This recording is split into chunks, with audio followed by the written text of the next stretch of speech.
Добрый вечер. Вы смотрите программу «Якутия в деталях». Меня зовут Ирина Ефимова. История успеха группы Айола из Уфы кажется сказкой. 14 марта они выкладывают в сеть песню «Хумой». Причем это всего лишь второй официальный трек группы, образованный меньше года назад.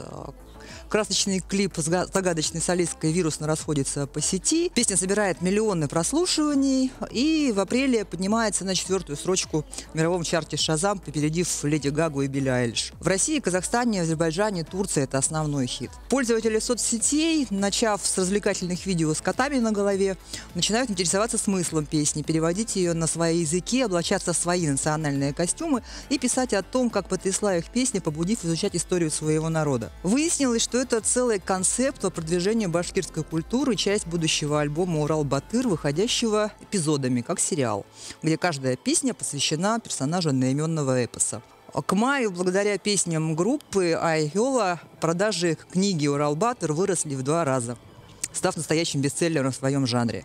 О силе эпоса, ренессансе этномузыки из регионов большой страны мы поговорим сегодня в деталях с участниками группы Айола. Добрый вечер. Здравствуйте. Добрый вечер. Здравствуйте. Ну, вот этот сетевой взрыв, который вы устроили, он кажется таким профессионально срежиссированным. Это вот чья заслуга? Урал-Батыра заслуга это однозначно. Никакого специально срежиссированного действия не было. Была плодотворная длительная работа. Мы уже не раз говорили о том, что вот несмотря... Ну, ребята совсем молодые, конечно, я постарше, но на нас троих 90 лет музыкального стажа уже. Поэтому это, мне кажется, такая планомерная, плодотворная, очень долгая работа, которая пришла к какому-то такому логическому результату. Нет, понятно, что успех это он заслуженный, к нему нужно идти, у вас у каждого долгий музыкальный путь. Но вот ожидали вы такого успеха взрывного? Каково это вообще вот проснуться знаменитыми? Вы знаете, мы, наверное, к этому каждый шли всю свою жизнь, и мы знали, к чему идем. Неизменно мы были всегда в творчестве. И когда вот мы начали писать альбом, написав первый трек, когда Руслан выдал вот этот жирный биток, и на него легли слова из творчества Дианы Гильдиной, это на основе эпоса «Урал-Батыр», был настолько такой просто восторг у нас, что мы сразу поняли, что это будет какая-то музыкальная бомба. И альбом записали буквально вот на одном дыхании в течение 10 месяцев, и точно знали, что это будет какой-то прорыв в музыкальной индустрии. И что просто так быстро это произойдет, стремительно, мы, конечно же, не ожидали, что со второй песни, вот, но внутри была твердая вера и стремление сделать что-то такое очень серьезное. Потому что эпос «Урал-Батыр» — это сокровище башкирского народа, к нему просто так вот, ну, нельзя. Это очень ценно для нас, это очень важно для нас, поэтому мы вложили сюда все, что вот у нас есть, весь трудовой стаж свой. И слава богу, что это получилось именно так. Но нам это здесь очень понятно, потому что мы гордимся своим эпосом «Ланхо». Да, мы знаем, конечно. И они пересекаются даже, есть такие моменты, как бы, поэтому вы нас понимаете как никто. Но вот эта история про Хумой, она основана на... Хумой все-таки правильно, да, произносится? Хумай. Она основана на образе мифологической птицы, дочери бога неба и солнца, которая, значит, подарила герою алмазный меч, да, и коня. Акбузата, крылатого. Вот, но я вот долго искала, у нас такого образа... Это все-таки птица или это девушка, которая может принимать образ птицы? Это девушка, которая может принимать образ птицы. Но, знаете, «Урал-Батыр» нужно читать не буквально вот как вот именно... Дословно. Дословно, да, а более образно, я бы сказал, потому что в нем хранятся именно те смыслы всего, скажем, мироздания. То есть это внутренний мир человека, его светлая и темная сторона, отображенная вот в противостоянии двух родных братьев. Урал-Батыра, который борец за светлые силы, да, и Шульган, его родной брат, который перешел на сторону темных сил. Бой в царстве, там, Катила с черным быком. Это как внутренняя битва со своим эго. Это добро и зло, жизнь и бессмертие. Это все те вечные ценности, которые хранятся, наверное, во всех священных писаниях, не побоюсь этого слова. То есть это такая больше системно-образная история, взгляд на жизнь и бытие, и на все вот эти вечные ценности. А можете кусочек исполнить? У меня здесь два вида курая. Вот один натуральный, он так растет у нас в лесу, в горах. А это вот делают мастера, ручная работа. Как называется инструмент? Курай. Курай. По-башкирски курай. Через Курай. «к», да.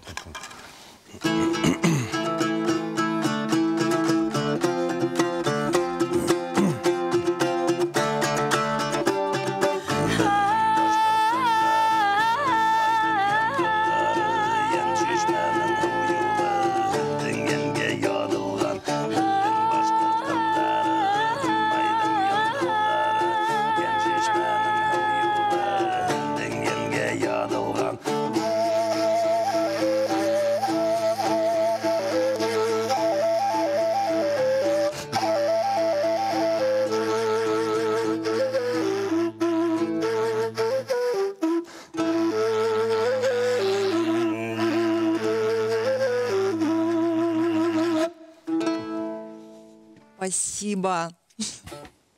Пожалуйста. Адель, а вам вот, чтобы исполнить эту песню, нужно было вживаться в образ? Да, мы, если честно, 2 раза переписывали песню. Первый раз мы ее записали. Для меня это все было как-то как это сказать? Ну, как сказка, наверное. Я прочитала «Урал-Батыр» еще в школе. И для меня это казалось что-то такое. Выдумка какая-то. А потом со мной поработал Ренат. Он мне торжественно вручил эпос и сказал: так, иди домой, читай и возвращайся. Вспоминай школьную программу. Возвращайся, и вот тогда поговорим, поработаем еще раз. Вот. И я перечитала, очень много для себя поняла, пришла на студию, и мы записали 2-ю версию. Она, на самом деле, в плане эмоциональном очень сильно отличается от первой. Адель прожила этот образ и настолько гармонично вжилась и всей душой перенесла через свою душу. И вот поэтому, наверное, когда же человека самого, если накрывает всех. Люди чувствуют фальшь. То есть мы все много лет на сцене, когда вот выходишь и чувствуешь, прям вот тебя самого распирает. Тогда и люди, которые стоят перед тобой, они испытывают эту же эмоцию. И это же считывается при записи песни. То есть люди чувствуют вот эти интонации. Это очень тонкая грань. То есть и первая версия прекрасно звучала, и все нотки чистые. Но вот какой-то вот такой, я не знаю, тонкой энергии, она была, но не в большом объеме. А вот во 2-й версии она получилась в том объеме, в котором вы видите сейчас по миру. И вот, как вы сказали, в странах там Азербайджан, Казахстан, да, Турция, я бы здесь чуть-чуть подправил, потому что не только тюркские страны, вначале подхватили тюркские страны, особенно вот с Казахстана пошла волна хорошая, а сейчас мы получаем огромное количество обзоров на нашу песню, огромное количество комментариев. Просто это и Мексика, и Китай, и Корея, и Филиппины, и Дания, Франция, Швеция. То есть страны Европы, Америки, северные и южные, это просто что-то невероятное. И вот насчет того, что выросли продажи эпоса, это вначале было в 2 раза, а сегодня, вот буквально недавно на Башинформе, на нашем информационном портале республики, объявили, что в 30 раз выросли на маркет. 30 раз, да. Мало того, у нас туризм в республике вырос почти в 3 раза. 2,7. Последняя цифра 2,7. Это именно вот началось с тех мест, где мы снимали клип, то есть с горы Торатау, там вот с кем мы снимали, местные там, которые нам помогали в съемках, которые там туризмом занимаются. Они сразу после наших коротких роликов только туда хлынула волна туристов, а после клипа это просто что-то. И то, что сейчас мы делаем, это, конечно, я думаю, вызовет еще одну большую волну, но не только в Республику Башкортостан, еще и в другие регионы, в том числе и в Якутию, дай бог, да. На пике популярности песни топ-3 запросов в Google была именно Республика Башкортостан и эпос «Урал-Батыр». А топ-1 запросов перевод текста песни, песня «Хумай». Представляете? Это вот такие статистики. Мы просто вот сейчас сидим вот так, и настолько это самим даже не верится. Это миллиардные цифры, да. Это очень огромные цифры по всей планете. А как вы считаете, вот с чем это связано? То есть люди начинают интересоваться своей идентичностью, корнями, чувствуют силы рода, принадлежат чему-то большему. Что, Вот вы сами об этом говорите. Людям, наверное, уже поднадоело немножко вот эта одноразная музыка, полураздетые клипы вот эти все, да? Шаблонная, шаблонная. То есть все под копирку. А здесь же, вот, ну, во-первых, сами вот мы, да, народы Якутии, Башкортостана, Казахстана, там, Манас, там, Олонхо, Урал-Батыр, там, Гальгамыш, Махабхарата, индийские, да, иранские эпосы, они же корнями уходят в тысячелетия. И помимо этого пошла волна того, что вот я такая-то национальность, я не стесняюсь вот этого. Иначе начинают какие-то свои там раскрывать более такие именно локальные вещи, да, которых, может быть, иногда где-то там они немножко стеснялись. А сейчас вот они прям, люди переоделись в свои национальные костюмы, одевают вот шапку, как модель, там, и котов, да, то есть в горы выходят, в леса, там снимают коптерами видео, снег, не снег, холод, не холод. Это садятся на коней. действительно проснулись корни проснулись у людей. А вот название группы в интернете пишут, что это переводится как «миропорядок» и так далее, но «А» — это же Луна вроде бы. Ай — это Луна, а Эй через башкирское. Это в смысле вот мироздания, всего пространства. То есть все-таки не «Ай-Йола», «Эй-Йола». Эй-Йола, да. А Йола — это традиции. Традиция — это даже более как-то узко. Это некие заповеди, заветы. Вот вселенские заветы, законы мироздания, что-то вот такое. Вы название тоже долго выбирали? Или оно сразу пришло? Руслан, расскажи. На самом деле, это очень такая забавная история. Когда мы написали первую песню, мы не задумывались об этом, стали работать над второй песней. Названия еще не было? Нет, не было. Мы стали... Почему? Потому что Ренат, как бы он много лет поднимал свой коллектив. Аргамак — это очень популярный коллектив, который проехал полмира, то есть вот, на том инструменте, на котором он только что играл, да, он родился с ним в руках, я вам честное слово говорю. Вот. Мы стали экспериментировать совершенно в другом жанре. То есть Ренат работал в одном жанре, я в другом. И здесь мы, когда записали первую песню, мы поняли, что мы открываем для нас, то есть для себя в первую очередь, что-то абсолютно новое в творчестве. И, естественно, задумались о том, что нужно какое-то название. Песня была уже готова, и мы думали. Куча вариантов было каких-то таких. И так, там у Рената коллектив Аргамак. Мы подумали, может, Аргамак 2.0 сделать версия. Там каких только вариаций не было. И потом я говорю, так у нас же песня. Как она называется? Йола. Я говорю, вот же название коллектива. И Ренат такой... Точно. А что, говорит, мы голову-то ломаем. Вот же, шикарное название. И как раз мы о чем рассказываем? Мы рассказываем о традициях. Да? То есть в самом названии нашего коллектива заложен весь смысл нашего творчества. Потому что мы показываем не только наш башкирский эпос, да? Мы раскрываем наши традиционные инструменты в полной красе. Да? Вот видите, звучат башкирские кубызы, Ренат использует горловое пение, и очень много народных мелодий используется прямо народных. Есть якутский хумус у нас. Да, кстати, тоже есть. И поэтому вот название, оно полностью отражает. И еще один момент был, когда мы уже определились с названием, все, мы Йола, мы понимаем, что есть несколько музыкантов по миру, зарегистрированных с таким именем. Кто-то в Африке, кто-то еще, что нет эксклюзивности. И на самом деле это, наверное, был знак свыше, что нам нужно добавить вот эту приставку. Еще большую широту. Йола, если это очень широко, как заповеди, заветы, то Эй — это вселенские. То есть это все, что вот весь мир, все мироустройство, как оно существует, много-много тысячелетий, да? И вот в Урал-Батыре это все отражено. Там, если рассмотреть его системно, то сотни докторских диссертаций, я думаю, можно написать, начиная от эмбрионологии, заканчивая квантовой физикой. То есть это настолько глубокий эпос. Видимо, было так задумано.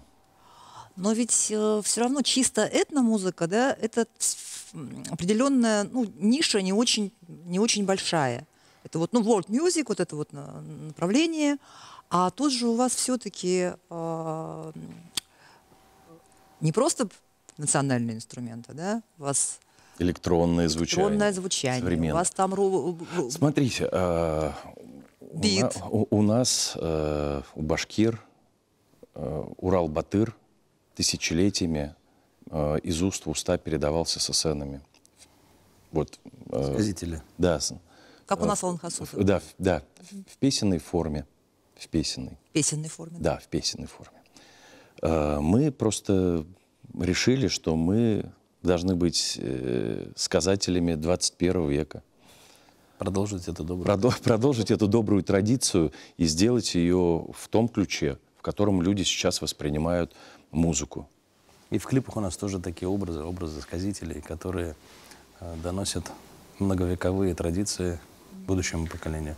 Причем каждый сказитель эпоса, он же ведь свое что-то привносит и в текст Интерпретацию. интерпретирует. Да, у вас тоже так же? Нет. У нас основную интерпретацию, вернее, такие основные смыслы делает Диана Кильдина.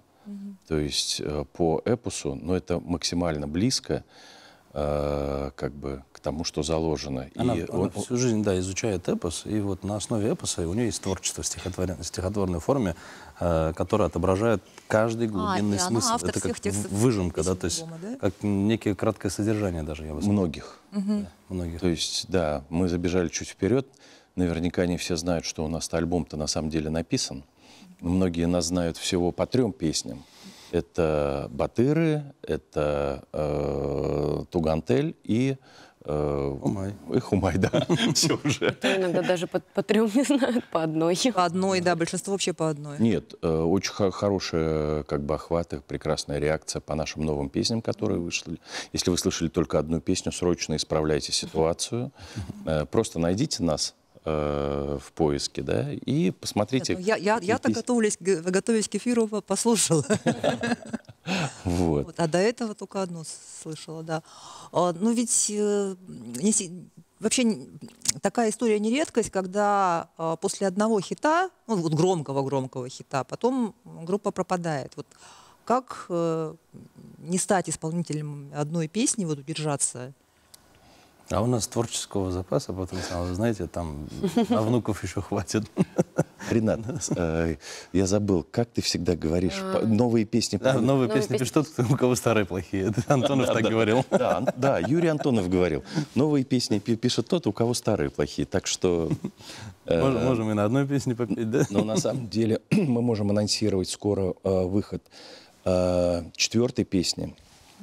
Она будет анонсировать выход нашего альбома. И вместе с выходом альбома выйдет еще один клип и полное, так скажем, собрание сочинений. Правда, нет, не полное собрание сочинений. 1-й сезон. Да. Первый сезон.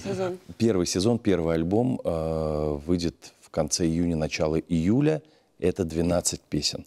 И поверьте мне, вы сейчас видите только 3 песни.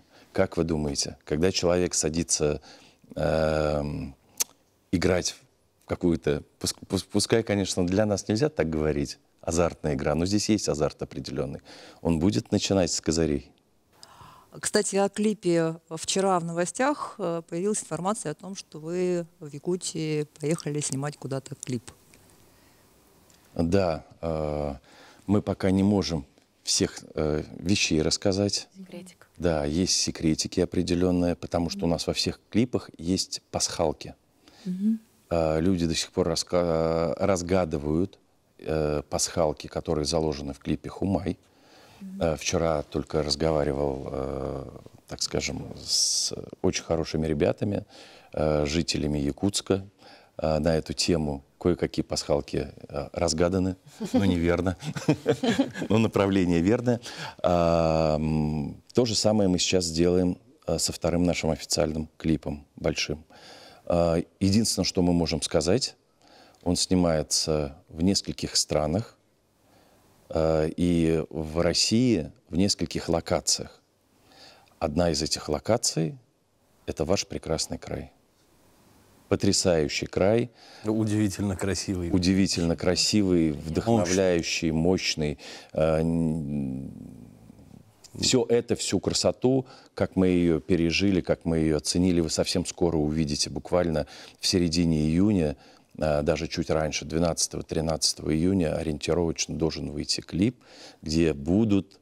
В том числе кадры из Якутии. А откуда именно, пока секрет. Конечно. Да. Вы приехали на форум креативных индустрий. В том числе, наверное, будете ребятам нашим рассказывать, тем, кто хотят заниматься музыкой, в том числе этномузыкой, как продвигаться. Ну и вообще, вот как получилось, приняли ли вы сразу приглашение на форум? Да. Часто ли вас приглашают выступать на форумы, а не просто на концерты? Я хочу сказать то, что 10 лет последних я веду преподавательскую деятельность как музыкальный продюсер, и более 25 лет я проработал диск-жокеем на радиостанциях, клубах, проездил всю страну, проехал, проехал всю страну с гастролями. И когда поступают такие предложения, я всегда отношусь к этому с большим интересом. Почему? Я объясню. Наверняка все слышали такую фразу «я учусь у своих учеников». Мне 51 год, и чтобы быть вот в форме, чтобы понимать все последние тренды музыкальные, технические, самые главные аспекты, так как я музыкальный продюсер, да, нужно постоянно, бесконечно учиться. Самая лучшая форма обучения — это преподавание. Потому что тебе задают всегда неудобные вопросы. Ты должен знать на все ответы. Когда приходят такие предложения, я с большим интересом к этому отношусь. Поэтому сразу была заинтересованность большая. Мы приехали не только выступить с концертом, мы выступим как спикеры. Ренат расскажет о национальных инструментах, о Урал-Батыре, о многом другом. Я расскажу о музыкальном продюсировании, диджеинге, о своем взгляде на то, как устроен музыкальный рынок. Поэтому обязательно приходите. И еще самое главное, мне очень понравилось то, как пригласили, как у нас прошла первая встреча онлайн. Я познакомился с Анатолием Семеновым, человеком очень заряженным, очень позитивным. Я сначала сказал: ой, Якутия, сколько часов нам лететь? Первый вопрос. Я говорю: так, часовые пояса, 6 часов разница, ай-яй-яй-яй, и так далее и тому подобное. Но в дальнейшем при общении он не то что смог убедить, захотелось еще с большей силой. Скажу больше, наша вот эта встреча первая, да, вот это приглашение на форум, оно вылилось в большую историю. Нам здесь очень здорово ребята помогли. Вот Анатолий Семенов и Максим. Макс Артемьев, да. Макс такой родной стал, что прям уже всегда с нами везде. Это огромная поддержка. Гигантская поддержка, поэтому мы хотим выразить благодарность и еще раз пригласить на этот форум. Ну и, конечно, на те панели, на те шоу-кейсы, которые будут с нашим участием. Хотелось бы поблагодарить Анатолия Семенова и Максима Артемьев. Макс, да. Артемьев, он прям, Макс просто, мы его уже настолько он стал родной. Извини, Максим, что мы так фамильярничаем. Всегда с нами рядом, уже настолько этот... Они ребята, очень огромная здорово поддержка, помогли. да. Очень здорово помогли. Их большая работа в нашем будущем клипе. А как у вас вообще распределяется? Понятно, что тут есть папа и дочка, но вот как у вас вообще решаются вопросы в группе? У Адель вообще у вас есть право голоса замечательного хотя бы? Мне кажется, это самый у нас громкий голос. Да, конечно, у меня есть право голоса, меня очень внимательно слушают. И, как говорит Ренат, женщину всегда надо слушать. Она знает. Они... Как ты У нас говоришь? у башкир ведь хумай. Если женщину не послушать, получится именно так, как она сказала.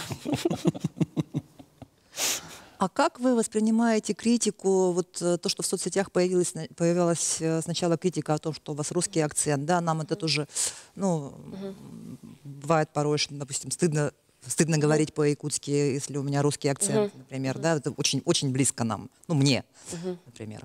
Вот. Или когда вы участвовали на шоу на ТНТ, вот тот момент, когда вас Баста не пропустил, вот было ли вам обидно? Вот это вот.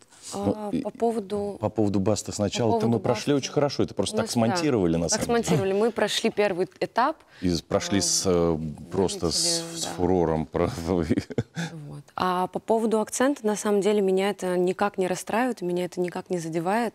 Почему? Потому что это очень классно и круто, что наш народ так оберегает свой язык.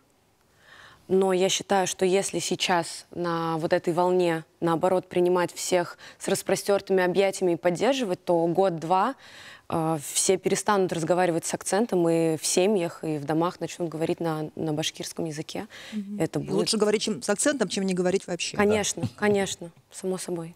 В современных условиях все-таки сейчас нужно становиться более гибкими, потому что семимильными шагами идет вот эта глобальная махина, да, которая просто поглощает все языки, культуры, традиции. Да. Каждый день умирает какой-то язык. Каждый день. Поэтому вот то, что вот у Адель проснулось внутри вот это стремление, да, она жила в Москве, она бросила всю карьеру в Москве, отказавшись от там взаимодействия с крупными лейблами. Руслан прекрасно у себя в студии работал с мировыми там звездами, писал, продюсировал альбомы, да. Мы, в принципе, тоже по всему миру там катались от Мексики до Китая, там, от Лондона до Парижа. И вот мы все, оставив все свои дела, сели на год, можно сказать, на 10 месяцев, закрыли студии, отказавшись от всего, погрузились вот в этот. Это же очень круто, чтобы человек может именно в современном мире, в современных условиях вот так-то вцепиться в свои традиции, в свои корни, да, и с огромной верой. Если бы мы не верили, получилось бы это, да, то есть это огромная вера каждого. Хочу особо подчеркнуть тот момент, что мы это делали вот просто как бы вот делали этот проект, несли на своих плечах. То есть без, да, на своем энтузиазме. То есть многие думают... Это не было заданием Министерства культуры республики или... Нет. Личным поручением главы республики. Это личная инициатива. Это личная инициатива, весь этот проект. В первую очередь, это огромная заслуга и инициатива Рената, потому что он башкир до последнего атома в его теле. Таких еще поискать надо. Он знает все традиции, обычаи, он хранит, он отец 3 детей, замечательный отец, любящий. Детишки с ним разговаривают на башкирском языке, он несет дальше традиции. Он у нас такой духовный лидер нашего коллектива. И он нас зарядил с Адель. Вот правда, Адель работала в Москве. У нас с дочкой дуэт Мусуме, в принципе, вполне успешный. Но вы пели ведь на английском, на русском. Да. А успех пришел именно вот от видите, башкирской песни. Знаете, так нужно было? Потому что у них в крови течет кровь нашего национального героя Салавата Юлаева. Вот у них все и проснулось. Таким образом, а по-другому так и быть не может там. А если бы у вас была возможность организовать музыкальный коллаб с любыми музыкантами, ну вот, любых времен народов, кого бы вы выбрали? Ну, у нас, наверное, однозначно какого-то ответа на всех нет. У каждого... Ну, да, давайте как... Давай, Ренат, начинай. Я в голове судорожно... Со всех времен? Я вот почему-то вижу этот Урал-Батыр, Шульген, это же вот такое темное, светлое, да, там. И вот если посмотреть все концерты в мире, которые происходят, масштабные шоу, посмотреть на Рамштайн, у них просто там огнем все полыхает. Там, темное. Вот эти, там, на 30 метров огненные эти. Мне вот такая картинка видится, если бы взять там огнегенератор, вот эту пушку, и криопушка вот эта, которая парогенератор, и прям так, как вот раньше же этих в «Звездных войн». «Звездных войн», или там «Властелин колец», или там что-то... Темная энергия. «Гарри Поттер», да, и вот с этими, с посохами друг против друга, так, там огонь и парогенератор, что-то такое. Я не знаю, я потому что это не коллаб, люблю такое большое, помпезное. Масштабное. Да. Сложный вопрос. Вот честно скажу, однозначного ответа нет. Столько гениальных музыкантов. И Я в растерянности. И если мне даже дать час подумать, я вам все равно не отвечу. Даже через неделю не отвечу на этот вопрос. Почему? Потому что он настолько глобальный. Я скажу такую вещь, наверное. С кем бы я хотел поработать из музыкантов, это с Ренатом и с Адель. Принято. Адель? У меня, если честно, такой же ступор, как у папы. Ну, от осинки не родятся апельсинки. Вот. Мне кажется, что на данный момент, и в целом, мне кажется, это так и будет продолжаться, мы достаточно целостные. И я не понимаю, кто нам как-то может... Пока никого не вижу, не понимаю. Потому что все-таки мы рассказываем про эпос, и, соответственно, это кто-то должен быть с... Я вижу энергии. Инструменталистов, допустим, Вот каких-то да, людей. А прям артистов? Артистов, я не знаю, тем более всех времен, эпох. Хотелось бы поработать со многими. У нас в скором времени, вы узнаете, опять же, секрет, у нас состоится один очень интересный коллаб, очень интересный. Вы о нем обязательно услышите. Вот как раз и посмотрим, как у нас все это получится. Я знаю, что вы написали гимн Уфы, собственно, так и познакомились. Да. В прошлом году мне было 50 лет исполнялось, а Уфе 450. Хотелось запечатлеть этот момент такой, знаковый, приятный. То есть я родился в 400-летие Уфы, получается. И, естественно, так скажем, голос Уфы, голос Башкортостана — это наш национальный инструмент курай. Без него,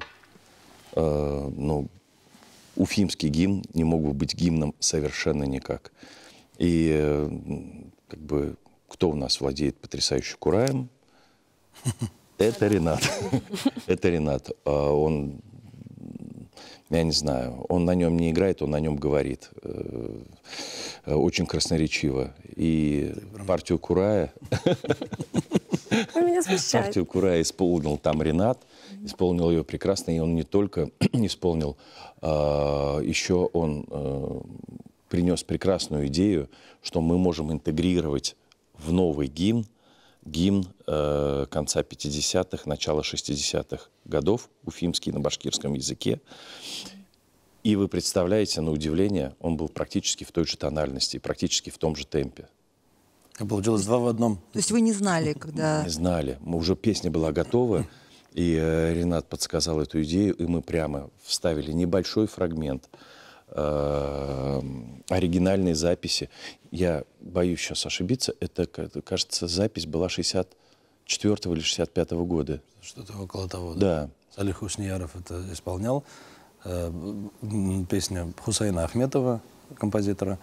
Вот, называется «Тау Башанда», то есть на горе блистает город. «Тау Башанда, Балкайбер Кала, Улкала, Эфетип Атала». И вот эта песня, она прям вот как доктор написала, легла вот в поставили, да. Ренат сыграл партию курая, детский хор спел партию летом. Представляете, нам удалось собрать детишек. Адель исполнила главную партию этой песни, и композиция очень полюбилась, уже звучит в нескольких художественных фильмах. В общем, скоро будем праздновать первый годик этой песни. Это отправная точка наша, да. Но вот гимн — это же обычно официальный заказ, или это был неофициальный гимн? Или вы просто сначала написали песню? У нас был конкурс, объявлен телеканалом «Вся Уфа», на лучший гимн. Да? Мы решили поучаствовать в этом конкурсе. На самом деле, про конкурс мы узнали после. Мы решили написать. Масштабное событие, 450 лет Уфе. Мне 50. Ну, охота, вот знаете, прислониться к родному городу, к родной истории. Я вырос в этом городе, я родился в этом городе, я вырос в нем. Я не уехал в Москву, хотя 25 лет проработал в эфире федеральных радиостанций в Москве. Я в Уфе жил, живу и планирую жить. И поэтому хотелось это сделать. И дальше мы узнали, что, оказывается, есть конкурс. И уже готовую песню мы отправили туда, выиграли этот конкурс. И это теперь официальный гимн? Нет, он не официальный. Он не официальный. Он неофициальный, просто это песня, которая очень полюбилась уфимцам, так скажем. И разошлась огромными кругами во все стороны. Именно народ нас и поддержал тем, что они стали пересылать. Потому что ведь не было никакой рекламной кампании. Не потрачено до сих пор, вот на сей момент, на рекламу потрачено, знаете, сколько денег? 0. Да ладно. 0. 0 рублей в рекламу. Начали с 0 подписчиков. Да. Мы начинали с 0 подписчиков. Песня просто стала, люди стали ее пересылать. И это началось, естественно, сначала наши близкие, так скажем, друзья. Мы как бы много лет в музыке. Друзья нас поддержали. Кто-то сторис, кто-то еще что-то. И это пошло, и пошло, как снежная лавина. А вот эту Вначале историю мы с котами, выложили... это вы сами выдумали? Нет, мы не запускали никакие тренды. Мы просто выкладывали рилсы, просто пишем музыку. Ну, то есть мы занимаемся своим делом. Мы занимаемся своим музыкой, делом. и все. Люди сами начали придумывать тренд. Мы первым треком выложили Батыров. Они, как настоящие богатыри, пошли рубить нам дорогу. И это первый трек. Он очень кочевый. Он один из моих самых любимых треков в альбоме. И не только у Руслана тоже он очень нравится. Я его просто обожаю. Послушайте. Да, и именно его мы выложили первым, потому что он не может не вызвать каких-то там эмоций. И вот именно Батыры набрали нам первый пул подписчиков, первые репосты, первые стримы, да, пошли там танцы под эти песни. Людям понравились. Да. И благодаря тому, что вот первый трек набрал уже какой-то объем подписчиков в разных соцсетях, выложив уже потом сразу с козырей, второй трек «Хумай», красивая Адель, шапочка, народные инструменты, которые вот у туркменов, у азербайджанцев, у турков есть вот этот саз, да, он звучит думбра параллельно. Вот этот инструмент там на самом деле звучит. Ровный бит, вот этот попсовый. И вот это все в совокупности дало тот эффект. Ну и Батыры, собственно говоря, первые, которые набрали объем подписчиков, сразу второй трек разлетелся уже максимально быстро. Насчет 0 рублей я вам могу даже сказать про наши бюджеты. Для того, чтобы снять вот эти рилсы, Ренат, Садель, они поехали покупать старые шубы.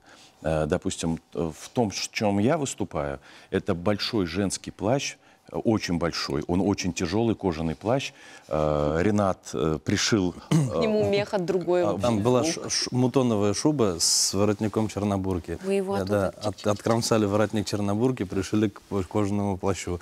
Рукава были короткие ему, мы ему сделали наручи такие кожаные, чтобы закрыть, потому что ему рукава эти по локоть. Вы можете посмотреть фотографии, вы увидите. Жилеты, конечно, у нас делал профессиональный костюмер, художник, все. Мария Федоренко, да, она сделала нам костюмы.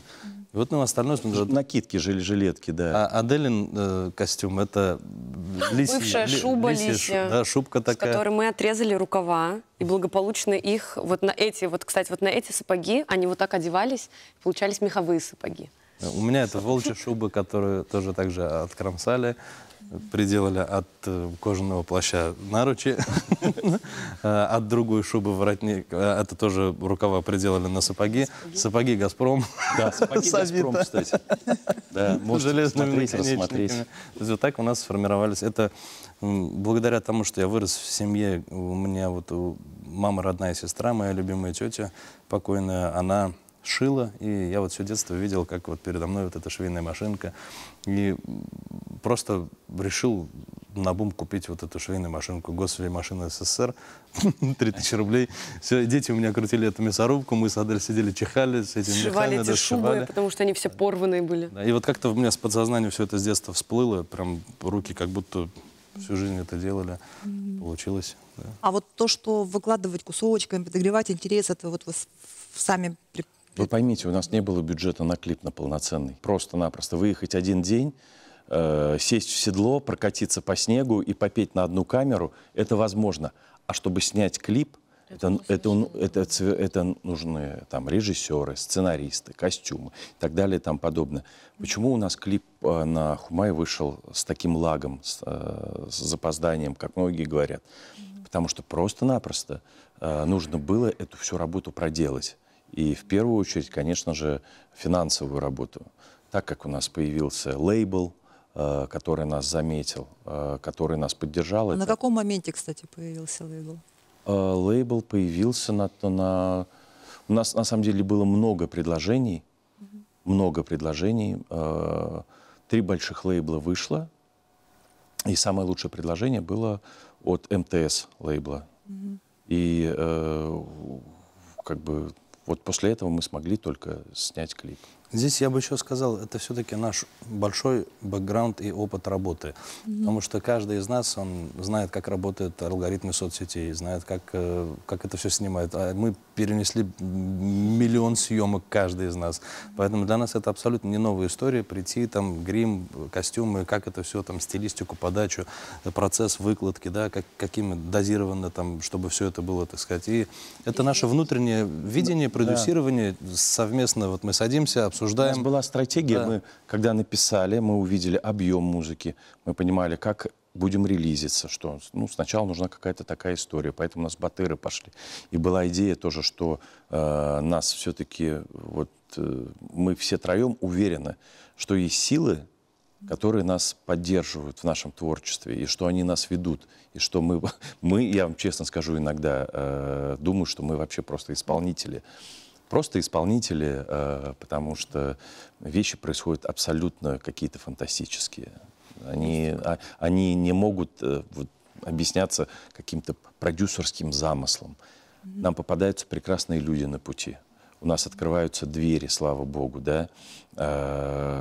Вот видите, мы к вам приехали впервые в Якутии, и мы встретились с главой. Понимаете, прекрасно побеседовали. Так это порадовало, что глава настолько вовлечен в свою родную культуру, традиции, он знает и чтит их, и прям это чувствуется очень. Он нам много интересного рассказал, да. Поэтому мы предполагаем, Бог располагает. Это вот Урал-Батыр, наверное, нас выбрал, нежели мы его. Вот мы какими-то большими винтиками в большом механизме себя чувствуем. Да. И вот слова Дианы Кильдиной, которая смогла, она вот всю выжимку, очень такие самые тонкие моменты вытащить из всего целикового эпоса. И вот «Тамырдарым менің хурай, янем да каным да хурай, бурунғы хатер хурай». Корни мои спрашивают, душа и кровь моя спрашивает, древняя историческая память спрашивает. Тоже такая, вот, представляете, это как со всего эпоса, в самом эпосе прям конкретно таких слов нет. Но вытащить эти смыслы и написать в четверостишие, это вот, наверное, одно из основных, что вообще, в принципе, тащит. Тащит сам смысл, сам Урал-Батыр. И мы, так сказать, были выбраны те исполнители, которые неизменно своим традициям, своему труду, своему ремеслу будем это делать. То есть вы некими проводниками себя ощущаете, да, получается? Вот, как будто бы да, потому что просто... Других объяснений у меня. Я человек науки, математики, физики, я радиолюбитель. То есть человек, который во всем ищет научный подход. Вот Ренат не даст соврать. Во всем. И я даже многим вещам не нахожу объяснения и уже просто принимаю это как должное. Ну и время у нас подходит, к сожалению, к концу. Всех, наверное, стоит пригласить на концерт. Конечно. конечно. Это который состоится через несколько минут после эфира буквально. Да, мы всех сегодня ждем на нашем выступлении. Приходите обязательно. Будет очень жарко, весело. Прямо готовьтесь танцевать до упаду. Мы исполним 2 песни, которые еще не вышли. Это еще наш подарок, это еще эксклюзив. Есть небольшие фрагменты по интернету этих песен, бродят в виде демо небольших со студии, с каких-то небольших с наших выступлений, но вот так, чтобы на площади, на большом звуке, перед большим количеством людей, такого еще не было.